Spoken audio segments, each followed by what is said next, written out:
Welcome to Movies, Films, and Flicks. I am Mark Hoffmeyer, and joining me is a man who believes that there's a thorn on every rose. It's Adam Clement.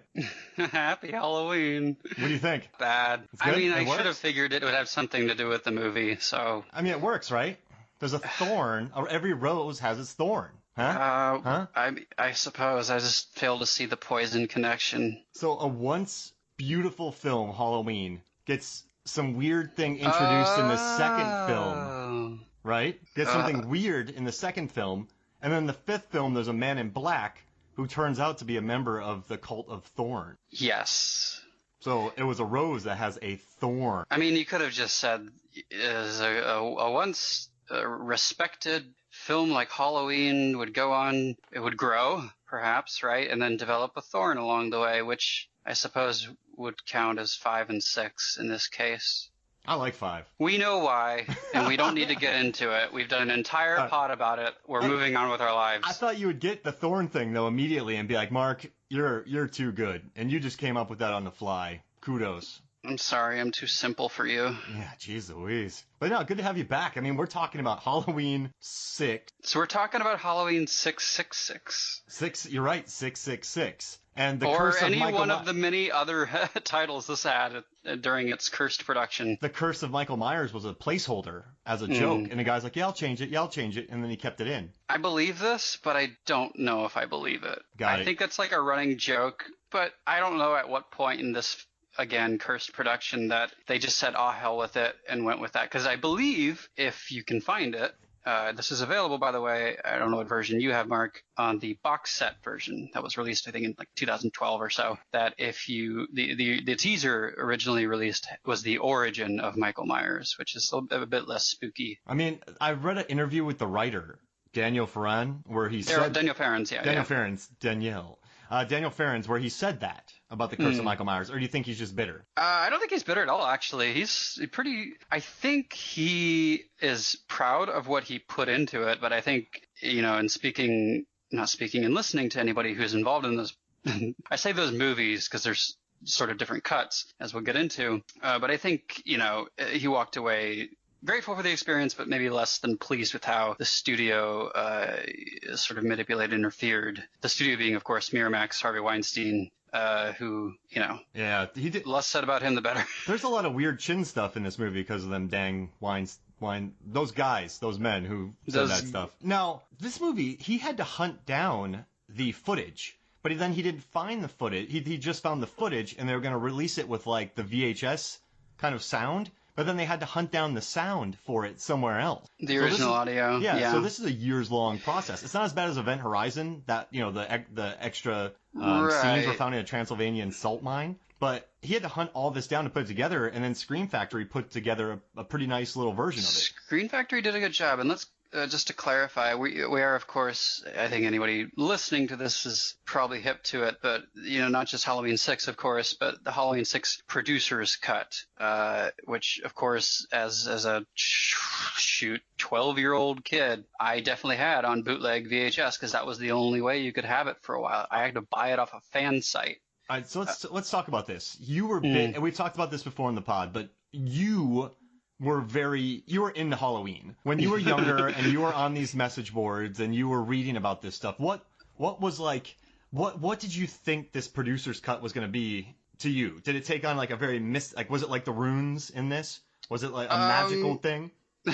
Well, yeah, I mean, to your point, I was a pretty common frequenter to all the like fan sites, the Myers house and all that, the Ultimate Halloween message board. But when this was discussed in those circles, it was something of a mythic entity, its own sort of legend, because nobody really had access to it, right? There wasn't any distribution for it. So you did have to buy it through a certain guy who knows a guy. And yeah, I had it on VHS. There was sort of a makeshift cover, and it was sort of the old school snap covers. But it was a work print quality. So I think I knew sort of what I was getting into, because the sites were pretty good about documenting the changes.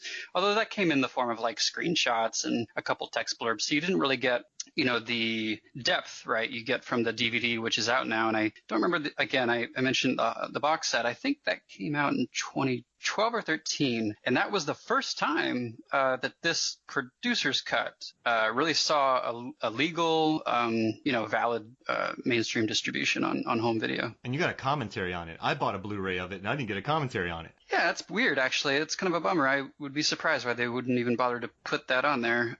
I was looking through all the, sometimes it's in this sound selections where you can kind of do sound or like right. setup. Audio tracks, yeah. I was like, is it there? No? Is it here? No? Huh. So, but yeah, I mean, there's so much about this movie, though. I mean, there's so many interviews and articles and comparisons and. Oh, sure. I mean, this is nuts because this movie, right? It's not good, right? The original cut, it's not a good movie. It was, 95 when it came out? 1995? Yeah, that sounds right. And so why did a producer's track, or a cut, why was that so, you thought maybe it could be better? Well, yeah, I mean, there's a lot of history to it, and I know you sort of did your homework as well, but as I have it, it seems like the studio screened it. And this, again, it bears repeating, as if it wasn't obvious already. The Halloween franchise was up to that point a relatively independent operation. Mustafa Akkad ran it sort of like a family business. And Six, this movie, really was the first time a major studio got involved, right? So you had Dimension, Miramax, all those guys, and they tested it with an audience, and it didn't hit the mark. And I think a lot of that was probably the producer's cut. So naturally, they had some suggestions, notes, what have you, and it felt very much like an Exorcist 3 scenario for me personally, because as much as I enjoy both versions, I gotta say, I strike me down. I think some of the changes are actually kind of exciting, and maybe for that reason, because it's so 90s. Like, you watch the movie and you're right, it's by no means top tier quality content, but it is so just reflective of the era, right? Like that MTV grunge, over the top effects, right? Like, you almost expect Beavis or Butthead to show up. So I don't know, we can get into that in a bit, but I do appreciate some of the over the top touches that were added. Now, the one thing I like, there's definitely some very good gore in the theatrical cut. I mean, Jamie Lloyd's death on a hay grinder is gnarly, as composed to, the man in the iron mask, the black mask, the black hood. The Man in Black, yeah. Man in Black. Johnny Cash silencing her in the hospital. Well, she gets killed twice, basically. First, Michael sort of disposes her in the farm barn, whatever, and it's just like, all right, well, I guess she's done. And that's such a crap way to go. I mean, look, this movie, the producer's cut, has its defenders. You cannot tell me either of those deaths, right? Your point about the Man in Black shooting her with the silencer in the hospital, you cannot defend either one of those as being a respectful death for that character. And, the people who disagree will say, wow, having her gored up in some farm equipment is no better. And I'm like, well, it's more memorable. I mean, Danielle Harris did the right thing by not coming back for this. Well, she wanted to. She wanted to real bad. And it was a money thing. And I think, that's well storied as well. But it's a bummer what they did to her. She really did want to come back. And I think that was a lousy way to end things. But hey, we got her back in a zombie movie. I think it saves her character, though. So a lot of people see it and they're like, that's not my Jamie. Does that make sense? It does, but I'm not super hot on that sort of fandom, rather, for the actress. I mean, I love Danielle Harris. I think she absolutely carried Halloween 4 and 5. But I thought J.C. Brandy, who was her replacement, did a serviceable job. I thought she was really good, Danielle Harris, in Rob Zombie's films too. There's a couple scenes where I was watching her and I'm like, she's a lot better than this material. Oh, sure. Yeah, she was acting outside, I think, her pay grade. But that's my personal opinion. I think anybody who has talked to me about this stuff understands I think super highly of the Rob Zombie movies, but I do agree she was one of the better parts. I saw her in a scene, I think it was maybe she was in a bathroom, I think. And that's part 2. Yeah. I just like, she's really good in this scene. Like, no, I don't even remember it much. I just remember her maybe yelling. I don't know. I blocked that movie out of my memory. But I just I really like her. I also like that the theatrical cut is 8 minutes shorter. Oh, is it? I didn't actually realize that. Which is really great for me because watching both of these is not fun. Well, I'll ask you because I've already sort of let the cat out of the bag on my opinion. Which one do you prefer? Oh, gosh. Okay. I mean, you're just talking about the changes, right? Let's be real here for a minute. 60% of this movie is relatively the same. The gist of it's the same. You get the ending, which is incredibly... both endings are completely just beyond plausibility and reality. But I'll take Michael Myers going ham, butchering all the doctors with a machete, which, by the way, why is there a machete in the surgery room? I'll take that and, being beat up by Paul Rudd with a pipe over this. What is the line he says? I want to get this right. And I wrote it down in the producer's cut. Paul Rudd as Tommy Doyle, introducing Paul Rudd, by the way, is one of his first roles besides Clueless, says, quote, "The power of the runes stopped him." I'm not kidding. That's a real line. That's how the movie ends. So I don't know. I, for one, will always favor partially, or at least a little bit, over the producer's cut. And he finds those rocks in his pockets. And he just we don't really know where those came from. He's sort of just had those for a while, I guess. And then you just have Michael standing, and then you have Michael changing outfits. Yeah, also a very hard thing to suspend my disbelief on. It's just, okay, if I had to do it all over again, I'd just watch the theatrical cut, 8 minutes shorter. That, I don't know why, and I don't know if it's anything against, I just can't stand the parents, Deborah and, really? Like, I can't stand those two. Deborah? No, wait, finish that thought. John and... It's Deborah and John. Oh, I can't stand them. I mean... Okay, but come on, you can see the reference, right? Oh, yeah, Carpenter and Deborah Hill? Yeah, people miss that, and it's funny to me, but I think Farrens had to clarify that he didn't mean any ill will by naming the horrible dad John, but yeah, I like that note. I mean, it's just, that guy, it's just such, like, evil, weird caricature. He's just slapping her around. But you want that in, like, a horror movie like this, and that's what I mean when I say the 90s stuff. Like, you always have those one or two characters. This is a big thing in Child's Play movies. You always have those horrible, devious, devilish characters that you kind of root to be offed. And he definitely gets his. I've never liked that. I really have. No, I hate it when people cheer. The only time That's fair. But there's no one guilty pleasure where you're like, oh man, that character, like the Green Mile or whatever, Percy. You don't sort of root for him to get his just rewards. I mean, that makes sense. Desserts. I see that. Yeah. But that character, I guess in these movies though, these guys are just such caricatures. Like, so you're spending 10 minutes with this terrible guy, and then he dies in 30 seconds. It's not catharsis to me. In the Green Mile, when that dude gets his, he gets his. So sure, that's fair. That's fair. It's just, but watching that build, and then the mom, I don't know that Kim Darby. I'm not saying anything. Just maybe the way her character was written, but her crawling through the sheets, which we've talked about before, but just a weird, like, I mean, I guess she's grown up in a house where she's been abused constantly by her husband, so she would be a less, like, she would be like that, but it's just such, I don't know. And then she just starts crawling through sheets, and then there's an axe and blood sprays on a sheet. That's interesting, because when I hear other people talk about it, even the people who hate this movie, and myself personally, I find that that's my favorite sequence in the movie, because it's got all the elements that I want in a Halloween sequel, right? It's got the atmosphere and the mood and the dread. And honestly, it could have been strung out a little bit more and longer, but, there's that sense of, oh, she's being watched, something's off. It's, she's in the house that, Myers used to be in, and the Strode house, excuse me, is that the Strode house? Or no, this is the Myers house. It's the Myers house. And yeah, there's a little bit of a disconnected, it works on its own bottle episode type of mini arc. The stranger in the house, she doesn't realize until it's too late, of course, that this place is got a history. And then, once she's starting to wise up, what's the call she gets from the man in black? He goes, "We want the child," or something. And it's like, she turns around, sees Michael, and there's a chase. But I don't know. I like the sequence for what it is, especially seeing her sort of sprint in her joggers, right, in her track pants. I don't know. But the parents don't do it for you. That's totally fine. I think Bradford English, I think that's his name. I think he played a really smarmy, great, quote-unquote, abusive father type. And I don't know. Seeing his head explode was kind of fun. I mean, he oozes intimidation. I guess I'm not knocking the performances, just the character. I do like in the producer's cut when what's the guy's, everyone, he's the best. They have that shirt that talks about him. I have his name in here, but I can't find it. The shock jock. Yeah, Barry. Barry, yeah. I like that he goes into the wrong van.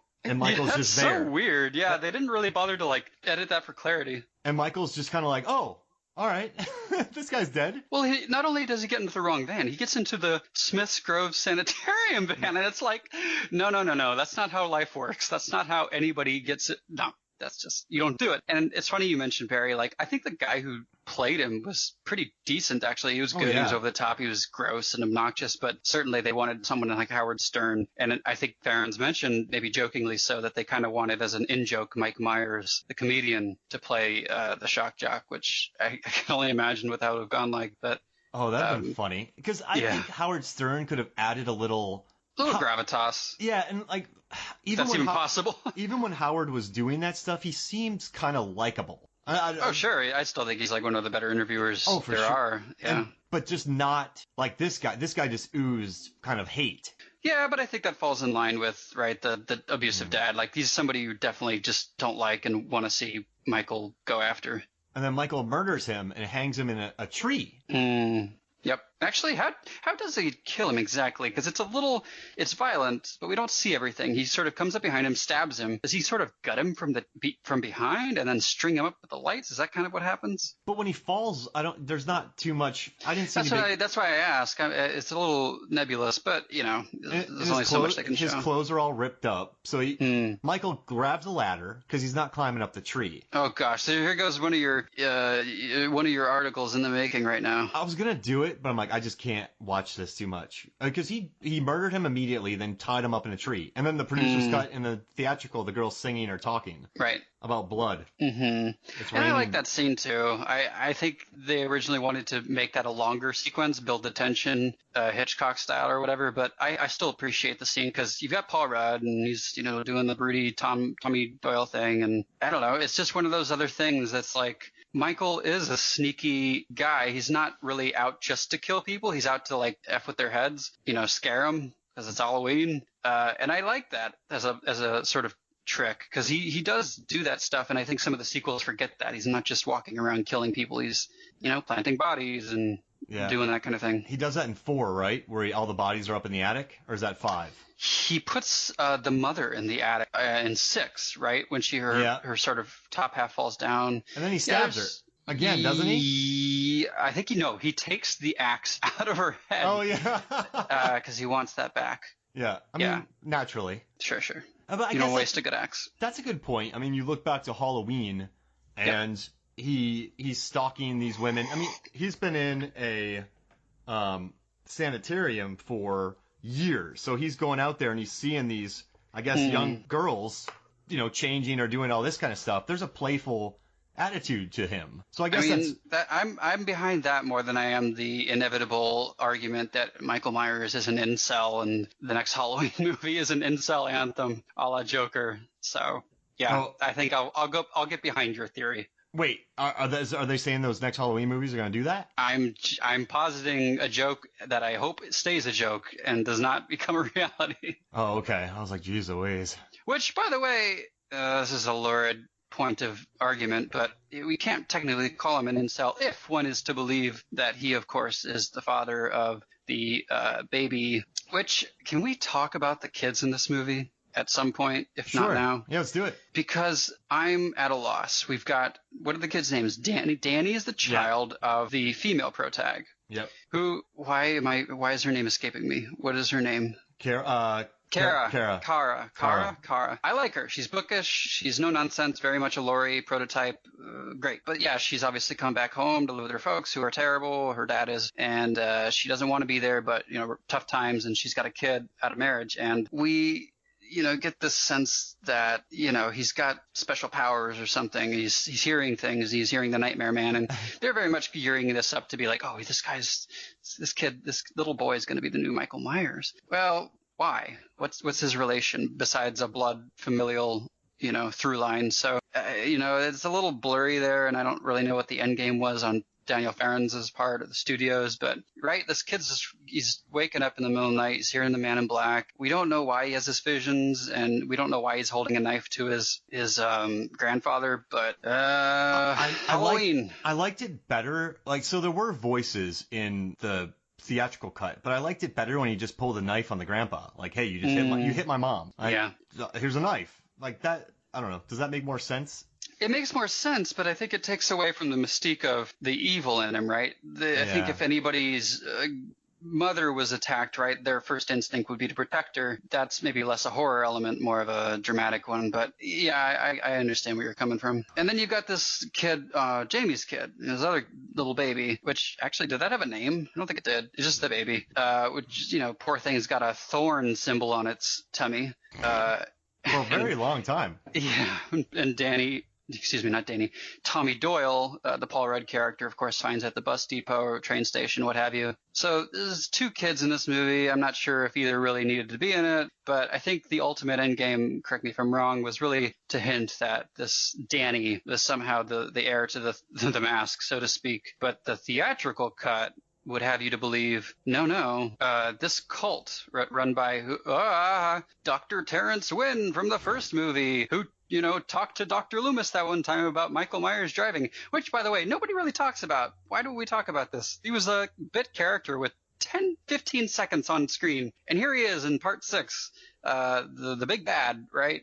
Running a cult, underneath the mental hospital, which, how did that happen? But anyways, yeah, he's the big bad, and I guess their grand plan, right, was to sort of study or incubate their own brand of evil, because they had those fetuses and those little observation tanks, which, hey, not too dissimilar from Halloween 2018 with Dr. Sartain, which, spoiler alert, is trying to study the nature of evil. So I don't know. It's silly, but I also kind of dig it because, like I said, it's very 90s. Yeah. No, I mean, so that was in the theatrical cut because they ditched that in the producer's cut, right. Correct? Right. Farrens didn't like it at all. None of the original team liked it at all. I think that was more of a Miramax note. Why would they? So after the failure of Friday the 13th, making Corey Feldman into a killer, and then trying to do that with Danielle Harris in 5. No, 4. 4, yeah. So why go back to that well when they've never really committed That's to a good question. That's a good argument, too. And I hate it. It's such a tired trope. Like, what on earth? All right, let me ask you this. When has that happened in a movie or sequel or franchise or whatever, and has it gone over well? Nobody wants to see Michael Myers light or, Jason light. They tried that with Roy and, The New Beginning or whatever, and it's not the same. It doesn't work. And such a long commitment. I mean, this is a child who's, 6, 7 years old. So then what do you have to fast forward 12 years? Yeah, it's like, is a 8-year-old child with a knife really that threatening? Like, creepy children are creepy children, and you got Damien and all those demon children orphaned, but, as a stand-in for Michael Myers, they are not. It just doesn't make any sense. Now, I kind of support Daniel Farrens for this. And Joe Chappell, the director. Chappelle. He went on to direct some amazing shows. So he went and did Phantoms, which Affleck was the bomb in. But then he moved into The Wire, and then he started doing Fringe, and he's been working on CSI and Chicago Fire. So his career after this movie took off. I mean, he directed. I mean, anybody who directs The Wire gets props with me.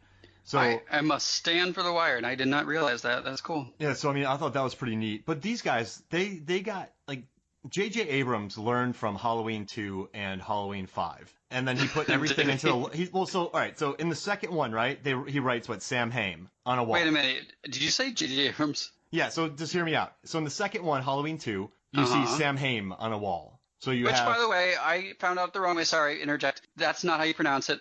I can't remember how you pronounce it, but that's not how you pronounce it. So we know people who are wincing at this. Oh, so Rudd said that, though. He pronounced it like me, correct? No, I know. We all get it wrong, but it's actually not pronounced that way. But if it's in the movie, I think it's like Sawin or something like that. I'm not kidding. I actually learned this after the fact. So anyways, go on. But in this world, it works. So if you get at me for this, I'm doing the Paul Rudd defense. So they had that symbol introduced. Then in 5, you have the Man in Black coming in and just lighting up a police station and kidnapping people. In the Lost pilot episode, which J.J. Abrams directed, he had a smoke monster. He had polar bears. And he's like, all right, guys, deuces. And he ducked out. And then it was up to the creators to be like, we got to explain a smoke monster and a polar bear. Sure. Right? So now they wanted to tie this whole franchise back together. They tie, everything into it. Even they had Blankenship from Season of the Witch. Earlier drafts had some of those masks on. So they wanted to tie everything together. So that's a pretty tough job if that is the way you're going. They had to explain the symbols. They had the Man in Black. They had to explain the Man in Black. That you can't just be like, nah. So they Right. like uncynically tried to, instead of just saying nah, like the latest Halloween, they said, you know what? Let's try it. So Well, yeah, back then it was also sort of like that was still expected. I think now in 2017 and after, we are in this world like let's let the baggage past be the past and move on with something better. So yeah, you're right. They definitely took it upon themselves to like course correct, but use what they had been inherited. I mean, I'm still salty though about them ignoring H2O because I think that could have worked. Well, think about it though. But then how the brother angle. Well, not just that, but how awful would it have been? Like, Lori had a girl, but she went and faked her death, and then later had a boy, but she was okay with the boy and just like raised him. Yeah, it's terrible. So yeah, I can understand why they were sort of backed into a corner, and I think there's its own history there, right, with Kevin Williamson and his script. So he wanted to include some of those other movies as well, but they told him no. Yeah. But so I don't know. With this, just I feel for them. They had a lot to do, and it's a lose-lose. And also the director's cut is still only 90 some minutes. So you had an hour and a half to explain Michael Myers, a cult. Like, why does he write these messages on things? Who's this man in black? Right. So I guess you could have dropped some of the kid angles and all that kind of stuff. But that's still a lot and it is the 90s. So, I mean, it's I guess for what they had, they did what they could, right? Yeah, I mean, look, if it's not evident already, this movie definitely has a soft spot in my heart because, weirdly enough, this was the first Halloween I saw after the first movie, which it was very vivid. I was like about to go trick-or-treating, and I think it was on TV one time, and it just stuck with me. It was the theatrical version, obviously, but, I just really enjoyed it as a kid, and a lot of that 90s stuff really works for me because the atmosphere is there. I don't care what anybody says. That Salt Lake City really, I think it works.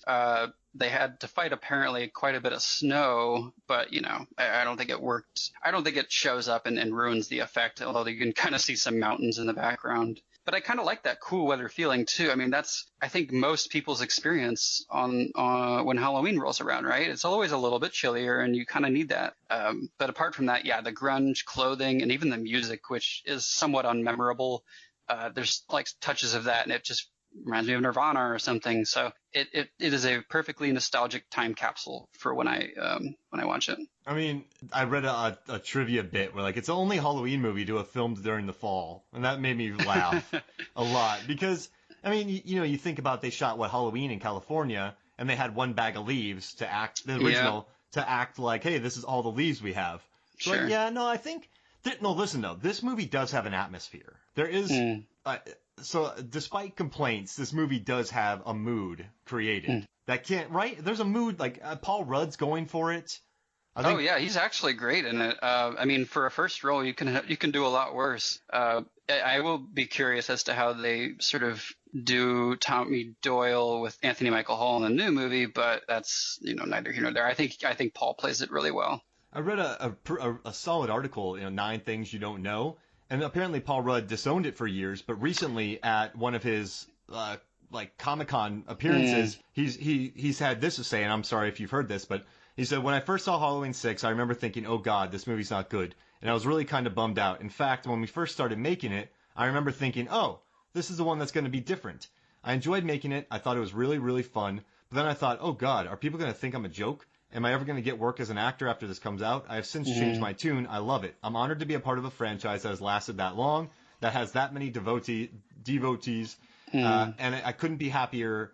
And I can say that my first movie is a Halloween movie. I mean, it's true. I think especially knowing the fan base and how that fandom works, it's difficult to disown something even if it's not entirely great. But it's the same thing as Jamie Lee, right? I think he probably just took a note of inspiration from her. Like, she's gone on to bigger, better things. Arguably, of course, I think Halloween was her best. But, looking back at where you started, I think it's important to say, yeah, times were different, and I took a job, and maybe it wasn't what I wanted, but here I am now. So I think he's grateful for it. And who doesn't like Paul Rudd? I mean, shoot. And also, when people's complaints about this movie can't be Paul Rudd. It's like that that Dido song, "I Will Not Go Down with This Ship." He's not the one. He didn't go down with this ship. No, he's not. No, because he tried something in this movie. I don't know. I kind of dig he swung that. for it. Yeah, so I dig that. But hey, let's do something. Let's take a quick break, and when we get back, we'll talk more Halloween 6, The Curse of Michael Myers, the producer's cut. Jeez Louise.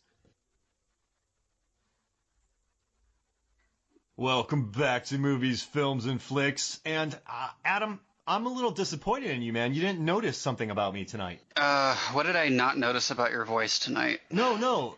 You didn't notice that I had skin grafts and those massive burns on my face when I battled the serial killer are gone. Oh, those. Yeah, I should have known to ask you about that, even though I can't see you right now. Whatever happened to those, Mark? Well, it was a fortune, but I just had to get them taken off, and now people don't scream when I'm out in public. Oh, did you have that done because you're an old man like Donald Pleasance was on the movie set of Halloween 6, and they said, let's give him a break. He's old, and we can't have him in the makeup chair for 4 hours anymore. Exactly. Oh, okay. That answers that. Yeah, so I really got to thank this movie for giving me the strength to move forward with that. Yeah, well, it's a very inspirational movie. All right, now when Wynn asks Donald Pleasance to come back, Dr. Wynn, right? Yeah, he just wants him there because of the upcoming ritual.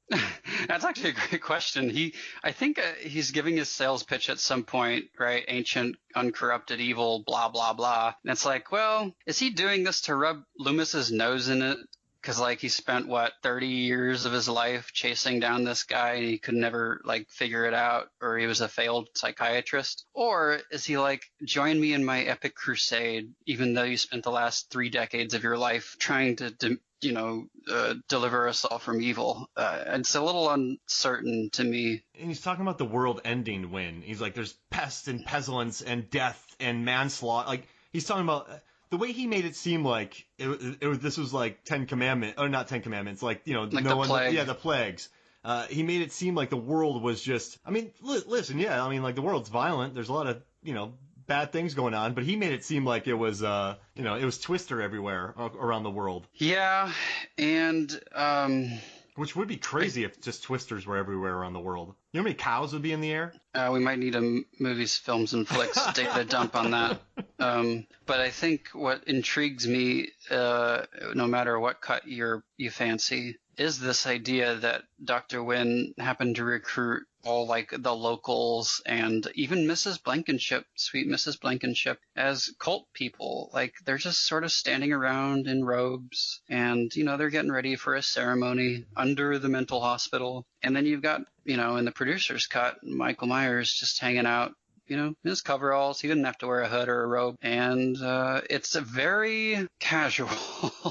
I think that's the only word I can give it. It's just a little surreal too. I think Daniel Farrens and the creative team acknowledged and admitted that they needed to punch it up and fix things, but they certainly didn't intend for it to go the way they did in the theatrical. So, yeah. So they want to sacrifice one family? I don't know, man. That whole thing is just so muddled, and I don't think it's anybody's fault. They really swung for the fences on, certain thematic devices, but I think the most enticing aspect of this project, right, this idea that there's a motivation, Thorn and all that, it's also its most damning, right? Because we found this out again in Rob Zombie's Halloween, which is this idea that we want to over-explain a character that thrives on mystery, right? That somehow this explanation of bloodlines and cults and runes and the stars somehow motivate a guy in coveralls and a mask to kill his family. It's like, I kind of liked not knowing, but thanks for that. And I like that the runes appear in 63, 78, 88. Or the stars, right. The constellation. Yeah, the stars align in those years. So it's just like a high school kid's idea of what's really deep and sinister for a serial killer, I suppose. I like that Tommy actually figures that out, though, about the stars aligning. I do. You're right. I think if there's anything to be said about the whole cult of Thorn and the mystery and the runes and all that, it's that Paul Rudd as Tommy Doyle really falls on that grenade, so to speak. He runs with it, and he does seem like the classic creepy conspiracy theorist in an endearing way, not in a 2019 way, because I don't think it's too cute, charming anymore. But you're right that he cares. He wants to save lives. And he's obviously traumatized from his childhood experience with Michael Myers. He is spying on Kara, though, when she is He is. changing. He's more than a little creepy, and maybe that's less charming. But he's Paul Rudd, so, you forgive him. I think they're like, yeah, he's harmless. I'm like, I don't think that's harmless, but it's Paul Rudd. Well, it's also very different times, and I hate to be that person, but, I mean, you think about what qualifies as creepy guy, behavior now versus 1995. I guess they got away with a lot more back then. Yeah, I mean, that was cool in 95. I don't know about cool, but I guess wasn't it was as creepy? It was, yeah, I mean, you weren't calling the police just yet, I guess. And what's crazy, too, is when she catches him, he doesn't just swing away going, oh, like whistling behind him. No, he's like, yeah, I know that you saw me see you. Yeah. He's just, yeah, oh yeah. He's like, what, that gif of Jack Nicholson in Anger Management? Yeah, the leering smile, yeah. Yeah, I mean, yeah, he should have just turned away and whistled, but he didn't do that. No, maybe Paul Rudd of today would do that, but Paul Rudd of 1995 was a V-serious actor. Now, I gotta say something, though. 2 scenes I think should have stayed in the director's cut. Okay. So the producer's, geez Louise, there's a producer's cut and then the theatrical cut. In the theatrical cut, they should have kept the mom going, stay away monsters, stay away ghouls, don't mess with Danny, you jerk knows the rules. Like, That's cute, yeah. I'm surprised you remember that. Like, she's being a mom. Like, that's nice. Like, it's a nice, because there's no other scenes between those two. There's really no, like, there's a couple, but you never get a sense of... They're fleeting, yeah. And then there's that scene where, I don't know why they cut this in the theatrical, where the mom slips $20 to Kara. Like, why would you cut that? Well, it's definitely in the theatrical. They just don't show it up close. So it's implied. Okay. And then the father blows his gasket and throws it back at her. Because I never saw the 20 until the producer's cut. Yeah, no, she slips her some cash and he makes a big fuss about it. But yeah, there's a lot of interesting cuts that were made, and I don't remember all of them on the top of my head. Of course, most of them came from the sort of final act, which, yeesh. Wait, before we get to the final act, I gotta tell you something. Jamie Lloyd can drive. And? Well, she was kidnapped when she was a young kid who never drove. She was probably locked up, and then she gets in a car and knows exactly how to do it. Actually, yeah, let's talk about that, because that's also something that sort of gets buried in all of the other problems in this movie, and it has no shortage of those. This idea that let's do the math here. So Jamie Lloyd in 89, right? She is abducted by the Man in Black out of the police station in Halloween 5. She is maybe 8, 9. Yeah. 10, I don't know, let's say 10. And however many years later, so 6 years later, gosh, that's still pretty young. J.C. Brownie did not look 16. Okay, so there's a lot of stuff to get through here, but she's been held captive for at least 6 years. It's implied, it's never confirmed. In the producer's cut, they would have you to believe that this is Jamie and Michael's kid. That is not the case in theatrical. It's left up to your imagination, but yeah, this idea that she was impregnated by somebody, Michael maybe, yeah, she's been kept there for a long time. That's something. Yeah, I don't know where she was kept. No one does anybody make a big deal out of that? Yeah, like I said, this movie's got a mountain, and that is the molehill, I think, when you're talking about logical fallacies. So yeah, it just occurred to me, honestly, like, just how bizarre. Like, they're asking us a lot up front, right? We've cut to 95, and it's 6 years after the events of Halloween 5, and we're just supposed to believe that, I guess, they've been feeding her, clothing her in an underground lair. She's not seen daylight. It's a stretch. It's a sanitarium, right? So maybe they had an extra room for her there? That's definitely possible, but I feel like if that were the case, we might have even gotten more context and backstory, like Dr. Wynn flashbacks with her in a padded cell or something. I don't know, but it's all truly bizarre. It's a weird subplot, and then she gets silencer to death. That character just, yeah, what a terrible way to end her role.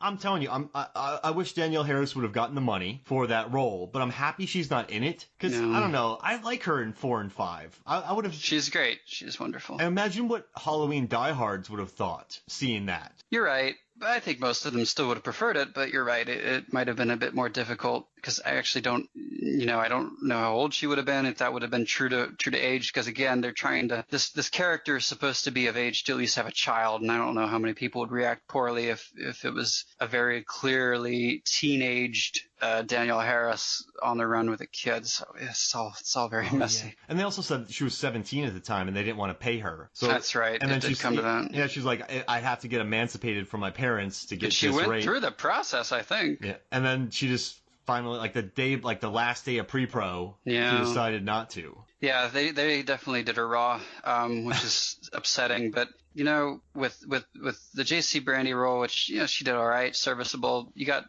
Marion Hagen as Kara and Paul Rudd, of course, as Tommy. But I think we're neglecting, of course, Donald Pleasance in unfortunately his last role, which not actually confirmed or sure of how much he completed. I don't know if he actually shot all the scenes they wanted or what the deal was. I have to imagine there was some that they wanted to pick up with him, but he did die in I think the middle to latter part of production, which is unfortunate. But he carried the last couple sequels, this movie included, and it's a bummer he's no longer with us. But he was a perfect Van Helsing to Michael, I suppose. And he did a good job in this movie, I think, with his age and the issues he was going through. Oh, totally. And I would have been none the wiser.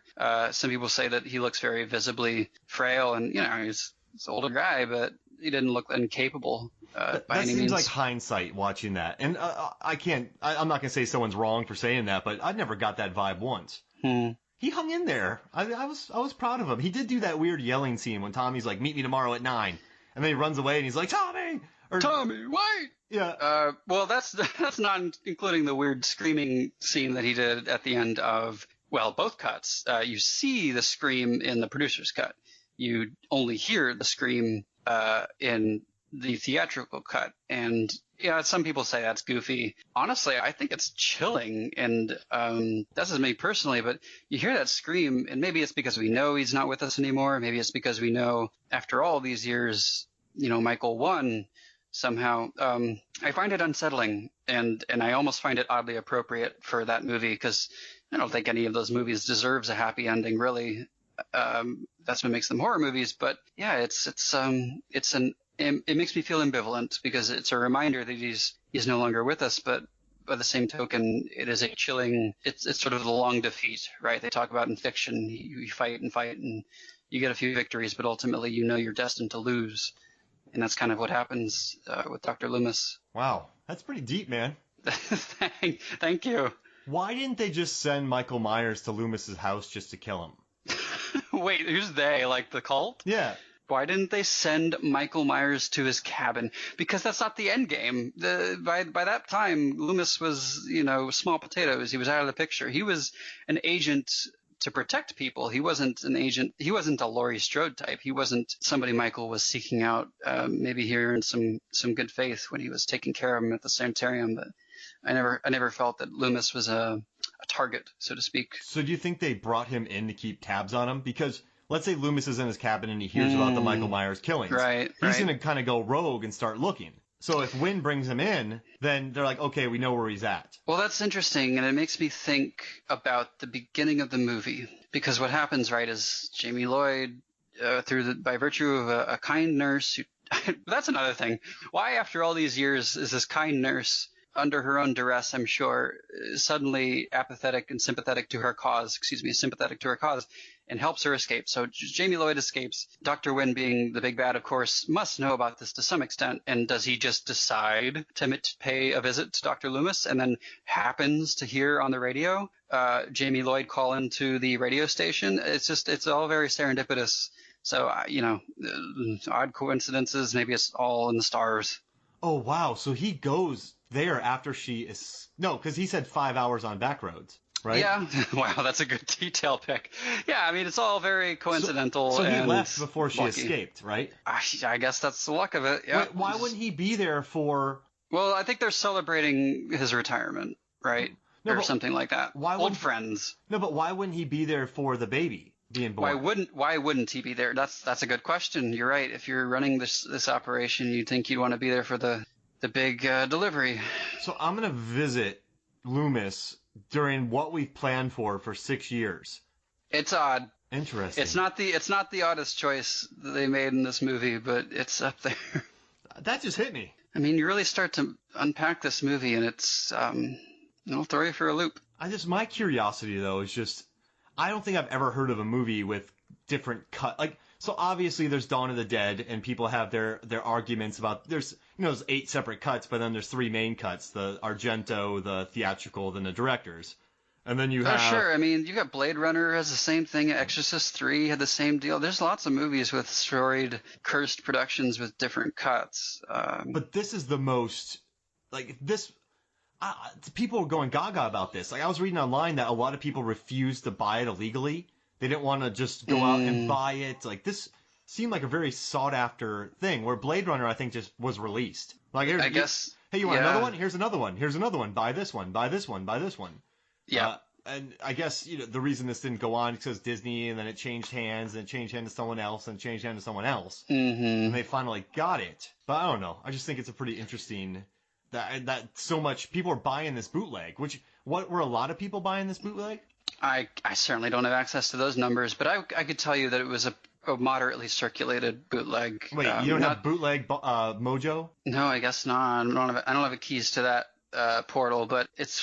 it does feel like the Snyder Cut success story of 1995 or whenever it started circulating. Like, I'm sure anybody who's like some sort of Snyder apologist is probably like, oh yeah, this is giving me hope and gassing me up for a possible Snyder Cut of Justice League. But I don't know how feasible it is anymore, because Miramax being Miramax and the different fandom climate at the time, I think this kind of thing might, go out of style or existence the more sort of corporate these structures become, because it's owned by Warner Bros. And AT&T and God knows how many other stakeholders involved now.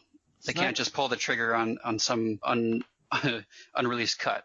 They should have just let him. Well, I don't know if he left production. There's so much murkiness around him leaving these shoots. I don't really want, like, his daughter. I don't want to talk about that. But yeah, that's its own sort of they episode. should have just released this. Like, if they had a full cut, they should have just released that instead of having Joss Whedon come in and just make it a nothing movie. It should have been a polarizing Snyder film as opposed to a blob. A compromise, right? Yeah, I mean, again, it's its own, I think, episode. But yeah, I think that's what resonates with this producer's cut, because I already mentioned, maybe I don't prefer it, but it definitely has that trademark of, well, some person had a singular vision. It was a little rough, but you can tell it was their vision. And that I think is worth more than a bad studio movie. So I did like action hero Rudd in the theatrical cut, though. He womps on Michael. He does. He has a hero moment with a lead pipe or whatever, and why Michael Myers oozes green liquid from his mask, I'm not quite entirely sure. I think it's because they pump him full of mysterious medicine drugs. But yeah. So again, one more thing to add to the pile of what were they thinking? Because you know what I love about these movies? So let's say this was canon. I guess this latest Halloween movie didn't make it canon, but when you make these little decisions like that with green blood, and that just becomes like, that's another thing to explain. Yeah, and I actually don't know if that's what they intended. Like in the scene prior, before he gets a whooping, he I believe I think it's Tommy who does inject him with a few syringes of it's like literal Mountain Dew, by the way. It's not even remotely plausible in reality. But yeah, I think that's supposed to be what it is, and I just don't understand why it would seep through his eye holes. But whatever. I have a couple more things for you. I love a good neck snap that looks like the neck is made of butter. Okay, that's actually one of the big differences between the producer's cut and theatrical. That one guy. Very big upgrade in the beginning. As I think you're referring to the part Jamie is escaping. Yeah, and the truck driver gets his neck snapped. Which, can we talk about just a second here? Just add this to the pile because we got a pile going. Why is there a guy just drinking beer in the rain? What, you don't do that? I guess I just am not hip to what the kids are doing now, but he's just kind of hanging out, and it's God knows what hour in the evening. He's not working on anything, but he's got a poncho on. He's just sort of chilling with a beer. I mean, I guess people enjoy shower beers, so this is kind of similar. Ooh. But, just a guy hanging out in the I don't know. I don't understand why he was there, but it was a long day. The next snap is super gratuitous, but more of a fan reaction I think you'd get in the theatrical version. Now, last but not least, before we get out of here, what is in the stomach pounder? Well, it's bananas, it's peanut butter. I don't remember after that. Apparently it's gross, though. But bananas and peanut butter would taste great. That sounds good, yeah. Right? But there's other stuff in there I don't remember. What would make it gross? The Tim Strode stomach pounder. Actually, the commentary, I think, makes an allusion to another film, and of course, now it escapes me, but I believe that is a reference. Ooh, I think it's The Fog. I believe that was a reference to the Fog. And I might be wrong, but I think that's what they included that little bit to allude from. But, I don't remember what's entirely in it. I'm sure there's some sort of maniacal fan online who's concocted their own recipe for it. And speaking of that, for Ernest Scared Stupid, our friend David Cross figured out what miak is. What is it? A Bulgarian yogurt kind of substance. Wait, what's Bulgarian yogurt? Like, what's the difference there? Thing. No, it's a separate strain of yogurt. It's a pretty big thing. And if you look at the thing, it says authentic, but then it also says plain. So it's like authentic original. So that means there are copies of it. And then it says plain, which means they're flavors. It's not a powder. Okay. It's like a yogurt-like substance from concentrate. So it's from concentrate. So if you look at condensed milk, that's concentrated.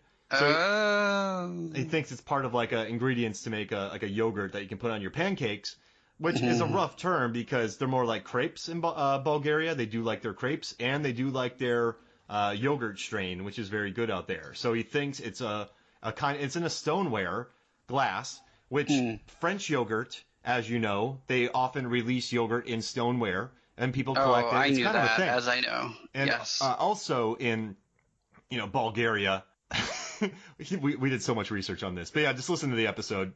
It's on there. But we have There's your pitch. We know exactly. Well, we don't know exactly. There's no right answer, which is nice. But we do. We know. But you know. Yeah. But you know. I think the Bulgarians are going to love it because for a while we were ranked number 21 in Bulgaria. Is that going to be your poll quote on the next ad you put out? Yeah. number 21 in Bulgaria. And India. For a while we were number 21 in India. Big numbers. Huge. Anything else about this movie before we get out of here? I love this movie, and it's for reasons I already explained, but I also just think, especially coming off 5, it's a wonderful 90s time capsule. I love the atmosphere, and it does get a lot wrong, especially trying to over-explain sort of the motivations and ruin the mystery of Michael Myers. And honestly, in another universe, if there are infinite universes, there's a movie version of this that exists that is pretty great and doesn't have anything to do with Thorn. And golly, I want to be in that universe someday. All right. I want you to rank all the Halloween movies, including the producer's cut. Now? Yeah. Starting with best. Wait, best or my favorites? Because that's very different. Okay, favorites. So if we're talking favorites based on rewatchability, first one's a no duh. Oh, gosh. Truth be told, 2, then 4, then 6, and 3. I love 3. H2O, and then the most recent one? 5 before it. And then the most recent one. We're not counting. The most recent one. Then Resurrection. That's it. I'm not including the zombie movies, but it's not even that but I'm just not going to overcomplicate this. But as much as I appreciated and enjoyed the latest one, it upon repeat viewings doesn't quite hold up for me as well. But that's just me right now. Who knows where I'll be next year? So what about you? Next time I have you rank these, I want to see the video because you sounded like some wheels were spinning up there. Yeah, maybe. Right. What about you? 1, H2O. 5, Tina. 4, 3, Mm-hmm. The latest Halloween. Okay. 2. Damn, two's low. Yeah. And then what else do I have left? You're forgetting 6 and Resurrection. Oh, 6. Okay, 6, Resurrection, and then this Halloween 2, then Halloween 1. Yeah, you said 2 already. No, I just went back to Oh, you mean the zombie movies? Yeah. No, I'd put Resurrection last and the zombies ahead of them.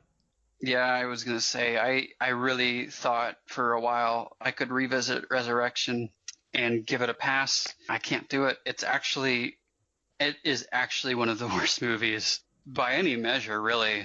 I don't know if I could ever talk at length about it. I would just get angry. It's the Final Destination of the series. It killed it. It effectively killed it. Yeah. I think. Have you watched Final Destination movies? Of course I have. I spent all Sunday watching the AMC marathon. So, I wish 5 would have been 4. If 4 was the highest grossing sans like inflation, made a lot of money at the box office. Imagine if 5 came out ahead of 4. Like 4 never existed, and 4 came out. Like 5 was 4, which is a good movie. It's the only fresh Final Destination movie. I'd put it up with 1 as the best. That would have been a bigger hit, and then we would have maybe had more. What do you think? I think we're going to get more no matter what. I just think it needs room to breathe. Personally, the third one's the best by miles. Oh, I hate the third one. What? I can't stand it. What about the third one is offensive to you? It's patently great. The character, the roller coaster's boring. I hate the death of the 2 suntanners. What's to hate about that? The deaths are so CGI. The guy's head gets squished. That's boring. The sister's just a really pain in the butt. That one guy is like a crotch-shotting guy, and he's supposed to be the protagonist. And then you have the weird nail gun thing with the guy killing the birds, and then the fireworks, and then the squish, boring ending, and then the weird train thing. you don't like the guy killing the birds with the nail gun. None of it's good. It's a bad movie. We don't have the time for me to fight you on this, but I respect your opinion, even knowing it is wrong. So we have the whole series coming out, and I did a Lake Placid episode with my another MFF contributor, Jay, and he was mad at me that I didn't cover the Final Destination movies with him. So I'm finding out all you guys like the Final Destination movies. I mean, you might want to check yourself, because I think I've got a somewhat majority opinion of this. I mean, I've talked to the Final Destination heads. That's what we call ourselves, by the way, the FD heads. And yeah, I mean, the latter ones, they continue to get better. I'll give you that. There's no planet where 3 and 4 comes anywhere in the top 3. Oof, there's a planet, man. I got receipts. I got links. You want some links? I got some flipping links for you. I gotta try. No, I looked through all the links. So get this, in true Mark Hoffmeyer style, I went through about 15 different websites and I ranked all the movies. And then I also ranked them according to Tomato Meter, IMDb, Metacritic, Rotten Tomato audience score, and box office. And I gave them all number assignments for each, and the winner by a long distance, it was 5 and 1 were almost tied, then it was 2, and then it was 3, and then it was the last one. I went through tons of sites and I gathered all the rankings. I mean, I appreciate that. You're the social scientist on this, and I will not argue with the numbers. I think Den of Geek actually sides with me on this one. I remember their list being pretty favorable to 3. Yeah, can we at least agree? Can we at least agree that 2 is not good? 2 is, apart from the opener, which is wondrous. I did not care about 2 as much. I love when the airbag kill. I love the cube kill. I love when he slips on spaghetti. Sure, there's some good stuff in there. I'm just saying the plot became entirely overcomplicated. I liked 2 a lot. I don't like how they kept saying Dr. Javargian. They were at the end like, "Where's Javargian? Look for Javargian. Where's Javargian?" It's a weird hang up to have, but yeah, but watch that movie again. You're like, "Geez Louise, that's a lot of them saying that doc." Couldn't you say, "Hey, where's the doctor?" Sure. But yeah, no. Dude, 3 is so bad. Yeah, it's not bad, and I'll tell you why. I got 3 words for you, and you already know what those words are. Yeah. So we were talking, and I think she gives. All right, so the best performances in the franchise, if I had to think of the 3, right? Sure. I would say her, and then in the 5th one, I like them. You can't even remember their names. I was going to say, I think Devon Sawa did a pretty good job in the first one. I like Friedkin, that kid who loses his girlfriend and kind of goes crazy. I think that's a good arc for him. And then Devon Okay. Sawa. And I also like Ali Larter in that too. So Ali Larter's good, even though I didn't love the second one, but you're right. So, I mean, I would put him as those 4. Mm. 5 has character development. That kid's going to go to France, and the girl doesn't want to go, so she breaks up with him because she wants him to realize his dreams, but then they realize they got to start over, so they're going to go together. You have the LASIK, the Final Gymnastics. Anyway, we're carrying this. So, you know what I think I'm going to do? I'm learning that all you guys love Final Destination, so maybe one day I'll get all the MFF contributors, get 4 or 5 of us on an episode, and maybe have And like an fight to the death. and just have an all-out Final Destination. The Final Destination death match. So I'll tell people, hey, don't listen to this episode now because it's the first time we're doing it. Listen to our nicer episodes, but we're gonna go vicious on this one. Sure, sounds good. I should pull all the MFF contributors just to see 3 at like the 4th spot. It's not going to be the 4th spot. You're wrong. You're totally wrong. Well, this was fun, man. Hey, thanks for coming out and doing Producer's Cut. No sweat. I appreciate you having me on. And then talking about some Final Destination with me. Always. All right, so for me, Mark Hoffmeyer, for Adam, A-Train Clement. No. This is Movies, Films, and Flicks. We'll see you next week. Choo choo. No.